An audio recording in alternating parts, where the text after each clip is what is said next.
මම අද මේ ඇවිල්ලා ඉන්නේ දඹුල්ලට. මේ දඹුල්ල කරඳ එකෝ රිසෝට්.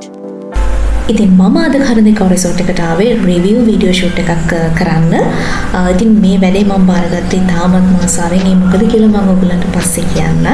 ඉස්සල්ලාම වැඩේ පටන් ගන්න කලින් පොඩක් රෙස්ට් කරන්න ඕනේ. මොකද රඹුක්කන ඉඳලා දඹුල්ලට අපි ආවේ ලොකු දුරක්. අපි බලමු ඉතින් වැඩේ වෙන්නේ කොහොමද කියලා.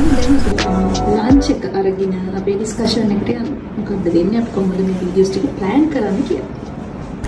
කරඳ එකෝ රිසෝට් නිර්මාණය වෙලා තියෙන ඇග්‍රෝ ටූරිසම් කියන සංකල්පය යටතේ. එතනදී මේ රිසෝට් එක අක්කර 20ක වගේ ලොකු භූමි භාගයක පැතිරිච්ච රිසෝට් එකක්.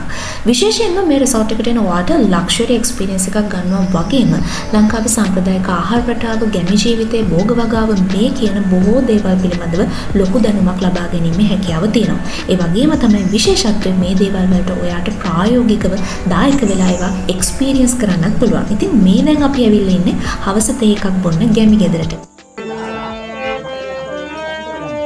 ඔයාලට මොනවද අද දවසේ කියන්න තියෙන්නේ? කියන්නේ මොන වගේ අත්දැකීම්ද මේක එකතු කරගෙන? ගැමි අත්දැකීම්. මේවා ජීවිතේට සමහර වෙලාවට විඳලා තියෙනවද?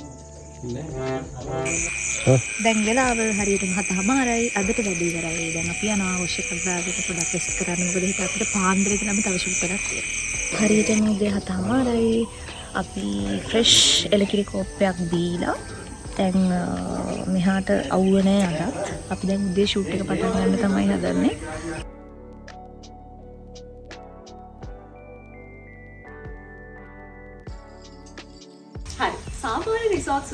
මම වලට මුලින්ම කිව්වල මේ රිසෝට් එකේ ඔයාලට සාම්ප්‍රදායික ගැමි ජීවිතේ බොහෝ දේවල් එක්ස්පීරියන්ස් කරන්න පුළුවන් කියලා. ඉතින් මේ තියෙන සාම්ප්‍රදායික ළිඳක්. මීට එහා පැත්තෙන් තියෙනවා සාම්ප්‍රදායික පීල්ලක්. ඉතින් ඔයගලන්ට මෙතනට ආවොත් අර පූල් එක බහැලා නානවා වෙනුවට මේ වගේ බොහෝ දේවල් අත්විඳින්න, අත්දකින්න හැකියාව ලැබෙනවා.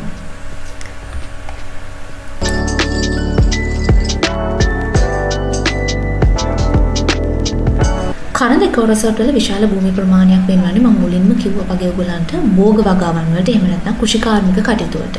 එතනදී මේ භෝග වගාවන් සිද්ධ කරන්නේ මේගොල්ලෝ සියල්ලම කාබනික පොහොර නිෂ්පාදන ආශ්‍රිත කරගෙන. මේ පොහොර නිෂ්පාදනයට අවශ්‍ය කරන සත්ත්ව පාලනයත් මේ ස්ථානයේදී සිද්ධ කරන ඔයගලන්ට දැක බලා ගැනීමේ හැකියාව තියෙනවා. ඉතින් මම දැන් මේ රැඳිලා ඉන්නේ කුකුල් පාලනය, ගව පාලනය, එළු පාලනය කියන මේ සියලු දේවල් කරන ස්ථානේ. ඉතින් මෙතනට ආවොත් ඔයගලන්ට මේ දේවල් සිද්ධ කරන්නේ කොහොමද?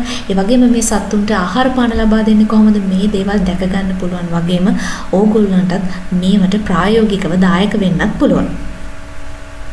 සංචාරකයෙකුට මොන වගේ දේවල්ද එක්ස්පීරියන්ස් කරන්න? තව දෙයක් කියන්න මතකුණානේ මේ රිසෝට් එකට ආවොත් ඔයාලට පුළුවන් එවෙලෙම ගහෙන් කඩාගත්ත නැවු මෙලවලු කනතුරු ඔයාගේ රුචිකත්වය අනුව ඒවා අවශ්‍ය පරිදි පිළියෙල කරගෙන කන්න ගන්නත් පුළුවන්. ඒ අවශ්‍ය පහසුකම් මේ රිසෝට් එකේ සලසලා තියෙනවා. ඉතින් සාම්ප්‍රදායික ගැමි ජීවිතයේ, සාම්ප්‍රදායික කෘෂිකර්මාන්තයේ, සාම්ප්‍රදායික ගැමි රටාව මේ සියලු දේවල් ගැන අවබෝධයක් ලබා ගන්න ඔබේ දරුවන්ටත් කියලා දෙන්න.